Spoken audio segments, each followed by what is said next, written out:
ជំរាបសួរនិងសួស្តីបងថ្ងៃនេះមកបង្ហាញពីគម្របយ៉ាន Inox គម្របយ៉ាន Inox ដែលខ្ញុំពងតាដាក់នៅក្នុងវីដេអូនេះគឺកំពុង17កន្លះតកេ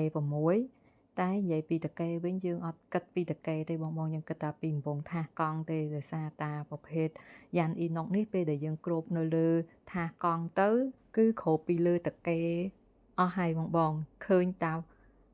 Inox ហ្នឹងនៅខាងក្រៅអញ្ចឹងទេពេលបងទិញទៅមានជើងវាមានប្រឡងហើយមានគម្របឥឡូវខ្ញុំថតចិត្តឲ្យបងមើលពីសាច់របស់វាបងគឺភ្លឺប្រភេទហ្នឹងគឺបងបើសិនជាបងថែឬក៏អីអត់មានតាណាទេបងមិនមែនទៅជាប្រភេទក្រុមមេអីទាំងអស់គឺជាប្រភេទ Inox សុទ្ធហើយបងចង់ដោះពីឡានមួយទៅឡានមួយក៏បានដែរឲ្យតាមកំពង់ថាសកង់ត្រូវគ្នាអញ្ចឹងពេលដែលបងដាក់បងអាចមើលវីដេអូនៅក្នុងវីដេអូហ្នឹងក៏បានឬក៏បងមើលវីដេអូមុនខ្ញុំក៏បានដែរដោយសារតាពីប្រភេទគម្របយ៉ានហ្នឹងខ្ញុំប្រាប់ពីរបៀបដាក់ច្រើនហើយបងអញ្ចឹងប្រភេទវានោះមានប៉ះពាល់អីទាំងអស់ឲ្យតាត្រូវកំពង់ថាសកង់គឺយើងអាចដាក់ជើងហើយចាប់ប្រឡងគឺជាប់ហើយសម្រាប់កបាំងផុកវិញក៏ខ្ញុំមានគ្រប់ខ្នាតតែបងកបាំងផុកគឺយើងមានពួកប្រភេទស្រាប់ដូចមុននឹងទិញអញ្ចឹងបងគឺប្រភេទស្រាប់ដែលមានអក្សរស្រាប់ហ្នឹងក៏ខ្ញុំមានគ្រប់ខ្នាតដូចគ្នាហើយនឹងប្រភេទយើងកាត់វាស់កាត់តាមតម្រូវឡានក៏មានដែរគ្រាន់តែខុសគ្នា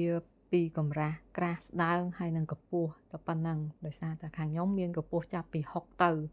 6 7 8 1ម៉ែត្រ1ម៉ែត្រ2 1ម៉ែត្រ40អញ្ចឹងខ្ពស់ជាងគេ1ម៉ែត្រ40បងហើយមានក្រាស់មានស្ដើងអាស្ដើងផងខ្ញុំ5លីហើយនឹងអាក្រាស់គឺមហុនហើយប្រភេទកបាំងផុកដែលកាត់ហ្នឹងគឺយើងអាចកាត់តម្រូវគ្រប់ឡានទាំងអស់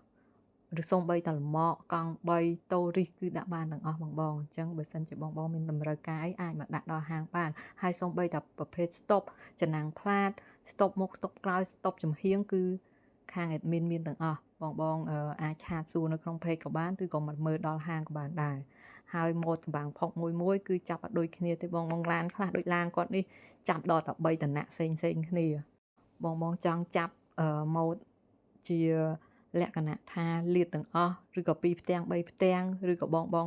ចាប់3 4តំណាក់ដូចគាត់នេះក៏បានដែរអាស្រ័យទៅលើចំណង់ចំណូលចិត្តរបស់បងឬក៏ចំនួនទឹកលុយឬក៏ថវិកាផងបងព្រោះកាលណាតែយើងលេងកាន់តែច្រើនការអស់លុយហ្នឹងក៏ច្រើនតាមនឹងដែរ